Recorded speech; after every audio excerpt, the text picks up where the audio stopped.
this song captures the sound of the band live better than any other, I think. It's loud, it's got big guitars. It's got some nice kind of Rolling Stones kind of grooves there, some little guitar fills. And it's just out and out rock and roll, and I think that's definitely what we do best. I'm actually being nice to Ben. That's a compliment, It's not very often I say anything nice to Ben, so... I'm just happy that I could get it out and write it in a way that I was proud of it. It is a love song, yeah. It's a song that's got that anthemic feel that we wanted it to be a big song. Lyrically wise, I think it's definitely probably the darkest song on the album. And we tried to kind of bring in these influences into the songs. Strap in and get ready for a bit of raw rock and roll.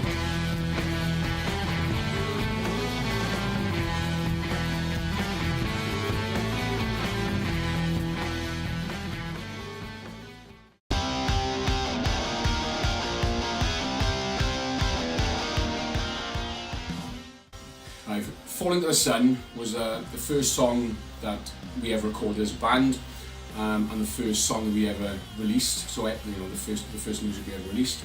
I think this song captures the sound of the band live better than any other, I think. Because we set up the recording in the studio. We recorded it ourselves. So really hearing the live sound of the band as we are in the studio. It's the most raw of the tracks on the album. So I think it's a really good introduction to the band of this is what we sound like. If you're going to come and watch us play live, this is what it's going to be all about. So it's a high energy song, lots of loud guitars, quite aggressive sounding guitars. There's a lot of energy in the song, and we try to capture that in the recording, which is why it's the first song on the album as well. Strap in and get ready for a bit of raw rock and roll.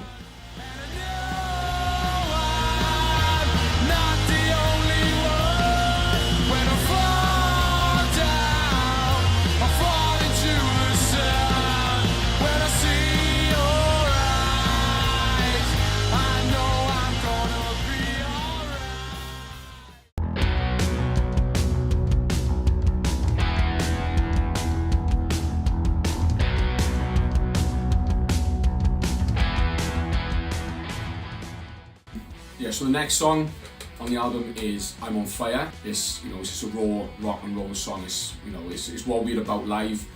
It's loud.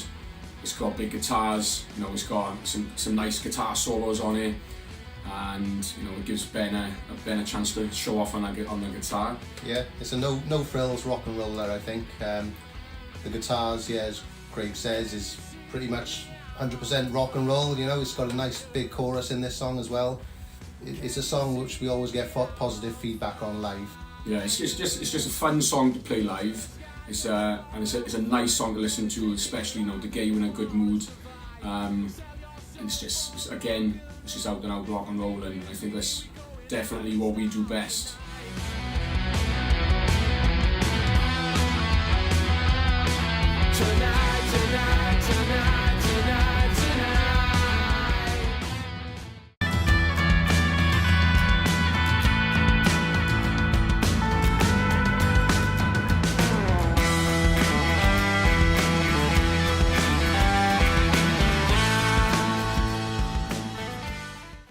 We felt going into the studio time that and it had the potential to be the lead song on the album. And I think with the way it's come out in the recording, especially when we got Asha Jane on backing vocals when she came in and done everything, which was incredible when you heard it back on that final chorus, and what she did, which is on the record, she did in about half an hour. So me and Sanders sat there open mouth, really looking at it, thinking, yeah, that was the take. Bang, let's get that on. It's a song that's got that anthemic feel of that we wanted it to be a big song. But I just think it's a song. It's full of positivity. Yeah, I think when Craig first played this song, we knew it was going to be an anthem. So kind of my job was to kind of build a bit of colour into the song, so you can hear the layered guitars. There's a lot of influences there from the Verve and the delayed guitars, which kind of give it a nice flavour. But yeah, the backing vocals and the big chorus, this is the anthem for me.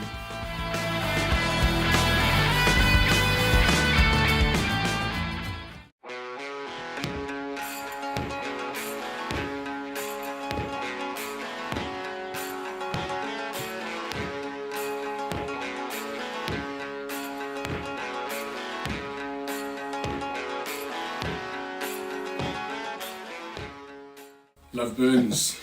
Right, this song sounds nothing like it sounded in the demo, and it's probably nothing like, you know, we'd expected we were going to go into the studio and record. So it sounds, you know, again, a lot different, but I think it just shows, you know, the progression of, you know, what we did in the studio, and, you know, how far we came and how much we learned while we were in the studio. Yeah, as Craig says, like this song, we had the bones of it. We had a demo with the vocals, the melody was all there, but we kind of wanted to try something new. So when we were in the studio with Sanders, a lot of what has made it onto the final record is the first time we played it was in the studio. So kind of the intro, for example, where it's building up, that was all kind of done in the studio as more experimental. You know, like we said, because it's such a different feel to what the original demo was. There was where the studio was. There was a couple of old tables, old boards that was just outside, ready to be recycled. So Sanders kind of scanned them. He said, "I'd love to get those boards in, see if we can, you know, get a nice sound from them." So with this song, we kind of had an idea. Sanders had an idea, so we brought these boards in. So we were clapping, giving it a bit of a stomp. We had some maracas and percussion going on, which is harder than it looks. Yeah, it is. Yeah. But again, you know, recording that song was really fun. Yeah. You know, and I've got, you know, really strong vivid memories of, you know, of doing that, getting those boards out, and, you know, me, Ben, and Sanders, you know, going in, giving the claps, and so I think with this one, I've been listening to Black Rebel Motorcycle Club a fair bit, and we tried to kind of bring in these influences into the song. So kind of the intro you hear, again, I've been listening to the band and kind of come up with an acoustic guitar, and we kind of built up the hand claps, the stomps, the maracas on top of it, and it kind of brings in influences from bands you like, but again, it sounds like Columbia, so it's really great. Yeah. You know, and it all just came together, and, you know, what we've got is, you know, is another, you know, really, really strong song.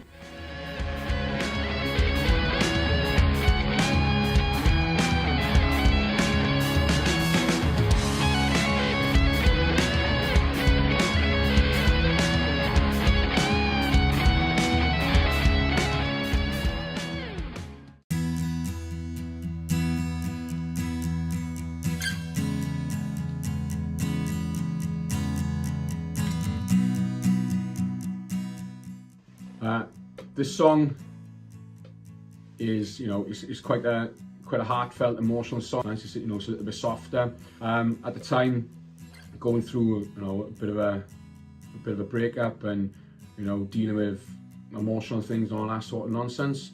The song just sort of like fell out from somewhere. The chorus itself, or the, you know, the title of the song, it actually came from Once Upon a Time in Hollywood. So there's a scene in there where it comes up, it's like FBI or something, and it comes up and it's like, all the streets are silent. So I was watching it. I remember watching the cinema thinking, I got my phone out, which I would never usually do in the cinema. So I got my phone out and it was like, all the streets are silent. I thought that sounds like a great title for a song. So I'd had that in the back of my mind, and then the rest of the song just sort of, you know, just sort of writ itself really, and it didn't really take long to come out. And I think sometimes when you write a song and it comes out fast, you know, sometimes you're not really aware of what you're actually writing and the words that are on the page. So, and then you listen back to it and you read the words, you think, oh yeah, you know, it kind of means, you know what I was going through at the time. So when I recorded this in the studio on my own, just with an acoustic guitar. Me and Sanders in the studio, you know, late one Saturday night.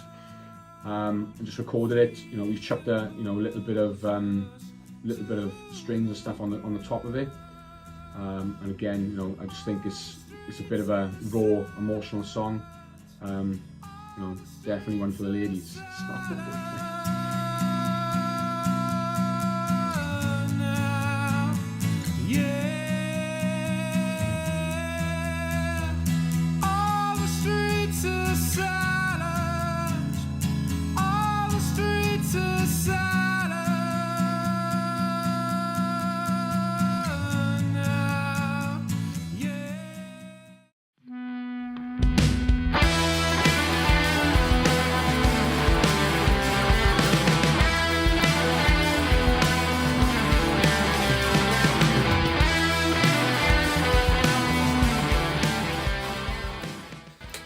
again, it's a pretty straightforward rock and roll song. You know, it's got plenty of aggression, plenty of loud guitars. There's a nice guitar solo on there, nice little guitar riff, and again, there's a lot of energy in the vocals. Yeah, I can remember years when we first brought this in and we started practicing it, and you come up with this riff, and I always thought, and I still think now that it does sound, very much like This Is Music by The Verve. So whenever I hear that guitar riff, it always reminds me of that song, which, it's not a bad thing. The Verve, This Is Music off Northern Soul is an unbelievable song. So I'm actually being nice to Ben. That's a compliment, yeah. It's not very often I say anything nice to Ben, so that's definitely a compliment to him. But I love that song. I love the directness of it, the fact that it's not trying to be anything other than rock and roll.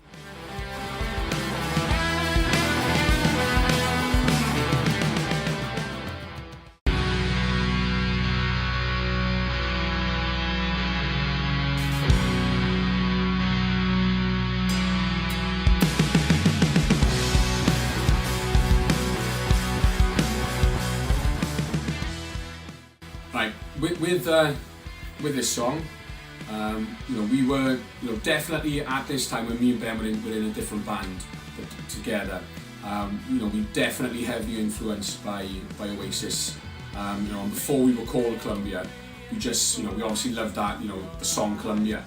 It's just got that big heavy drums, the driving rhythm of it all, and this song is kind of in that vein where you just wanted again, it's quite simple. You're not trying to reinvent anything. You're basically just using, the influences that we had, especially from Deaf and Maybe, and just trying to come up with something that we felt sort of tries to emulate that. Ben's got a nice guitar riff toward at the end. When we play this song live, it almost feels like it can just carry on and carry on and carry on. So. It's a really nice song to play. It's got a nice little breakdown towards the end as well before we come back into the final chorus. And again, it's just a really nice song to play, and the guitars, the drums on it. I just love everything about this song.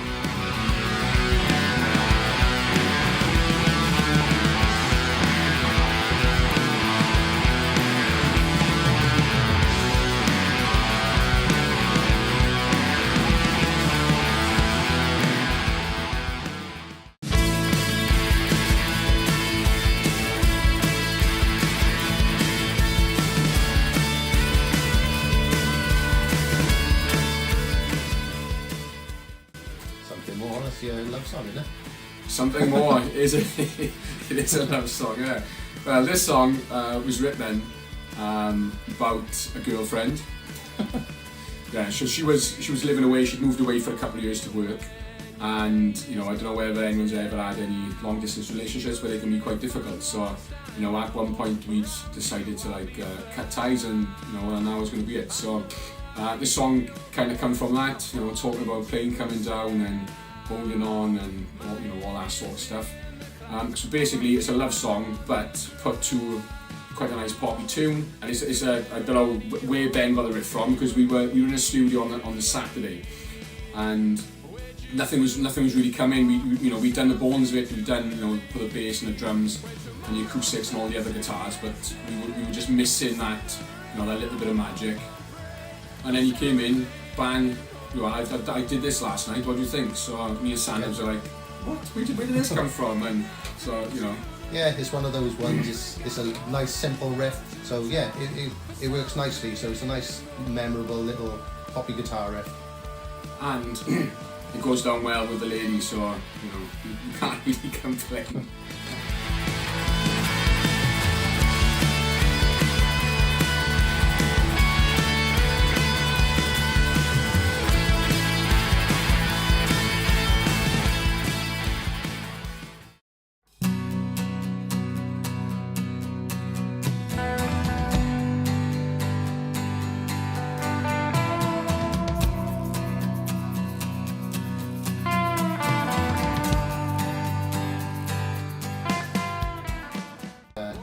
This song's it's got a nice kind of darker feel to me. We've got the happy something more before it, and then we kind of return to the dark side on this one.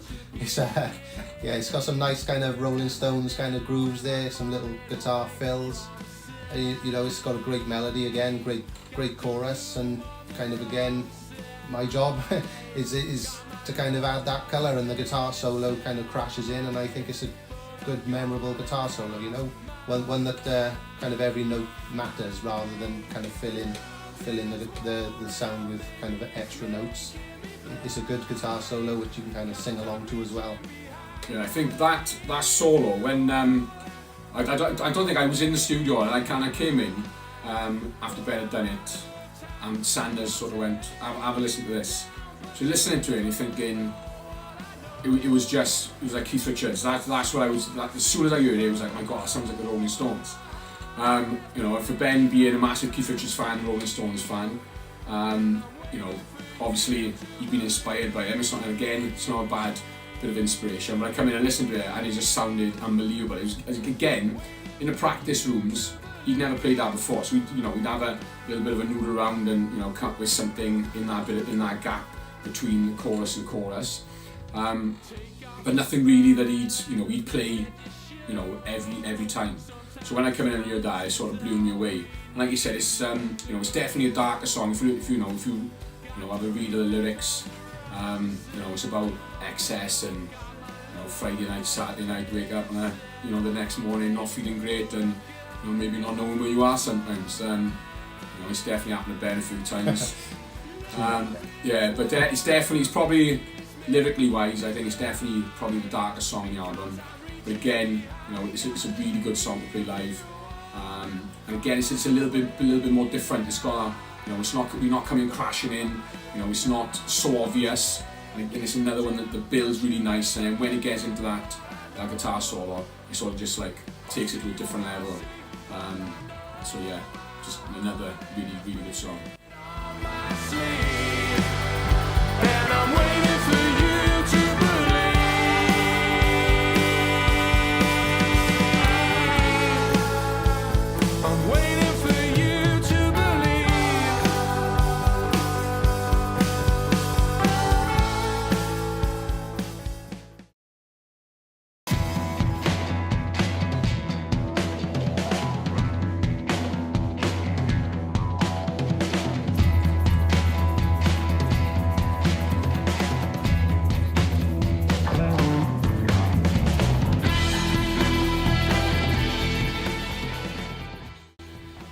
Keys to the Kingdom is probably the song that's changed it for us really.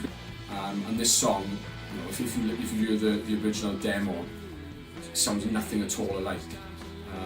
The guitars, Ben can talk about the guitars, but even like the vocals, originally I'm shouting at the top of my voice from start to the end. And this is a lot more subtle. You bring in, you're bringing up your vocals as the bridge hits, and then the chorus is the chorus. So yeah, I think on this song you can hear we're getting a bit smarter in the studio. So for me, on the guitar, it's all about the sounds. So you'll hear a lot of different sounds on the guitars on this. So there's the phasers, the delays, etc., to try and give that kind of psychedelic feel.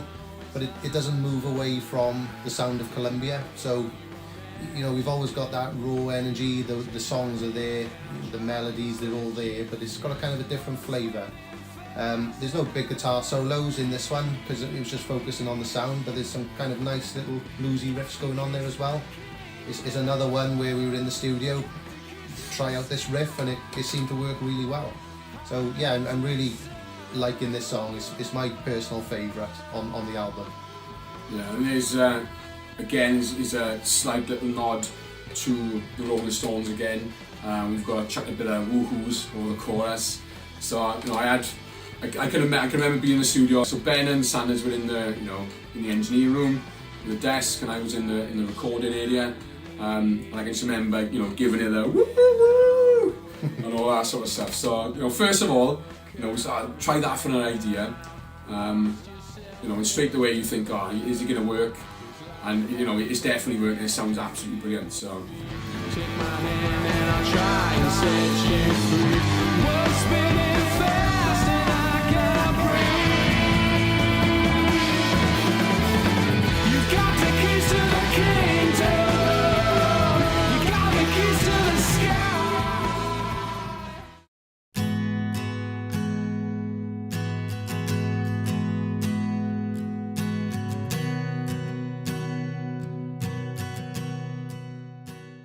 Devil on Shoulder, another one that's, you know, an emotional, heartfelt song. And you know, this song was probably the song that took the longest to write. And, you know, the lyrics kind of, you know, I kind of struggled to write the lyrics, and you know, it didn't really have a meaning for the song. You know, I had a nice title, but I didn't really have a meaning for the song. And then speaking to a really close friend, he'd explained, you know, going through troubles, and you know, he was having issues with you know, with this and that in his personal life. And then he just sort of like fell into place. I got my guitar up one night. You know, with that conversation, you know, firmly at the front of my brain, I was thinking about that, thinking, you know, you're struggling, you know, and you feel a bit useless, but you know, those words come out pretty easily after that. And then what's come out at the end, and what's written now, one of the most personal songs that I've ever written. You know, it's obviously dedicated to my friend, and he loves it as well. So, you know, I'm just happy that, you know, I could get it out and, you know, and write it in a way that, you know, I was proud of it, and also, you know, it means a lot to him as well. So, yeah, Devil on Shoulder. I just think it's, you know, it's quite a nice little song to, you know, to end the album with, and sort of like say, see you again soon. Show